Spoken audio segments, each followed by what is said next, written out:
নমস্কার, শুভ সকাল। আজ ৩রা নভেম্বর সোমবার।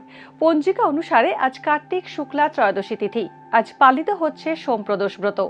আজ সারাদিন থাকবে হর্ষণা যোগ ও বজ্রযোগের প্রভাব। মকর, কুম্ভ ও মীন রাশির জাতকদের ভাগ্যে আজ কি আছে জেনে নিন। মকর রাশি। আজ আয় মন্দ হবে না মকর রাশির জাতকদের। প্রতিবেশীর কারণে সমস্যায় পড়তে পারেন। আগের আটকে থাকা টাকা ফিরে পেতে পারেন। কাউকে বিশ্বাস করে আর্থিক সাহায্য করলে ক্ষতি হতে পারে। দাম্পত্যে মতভেদ বাড়বে। কমিশন ভিত্তিক কাজে আয় বাড়বে। কুম্ভ রাশি। কর্মক্ষেত্রে কৌশলে প্রতিকূল পরিস্থিতির মোকাবিলা করতে পারবেন।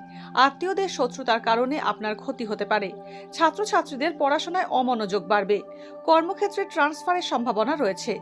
পরিবারের বয়স্ক ব্যক্তিদের স্বাস্থ্য নিয়ে চিন্তা বাড়বে। ঝুঁকিবহুল কাজ এড়িয়ে যাওয়াই ভালো। মীন রাশি। সময়োচিত তৎপরতায় হঠাৎ আসা বিপদ থেকে রক্ষা পাবেন। একাধিক আয়ের উৎস সামনে আসবে। শরীর স্বাস্থ্য নিয়ে ছোটখাটো সমস্যা হলেও বিশেষ কোনো উদ্বেগের কারণ নেই। ব্যবসায় উপযুক্ত পরিশ্রমের মূল্য পাবেন। নতুন বাড়ি বা অন্য কোনো স্থাবর সম্পত্তি কিনতে পারেন।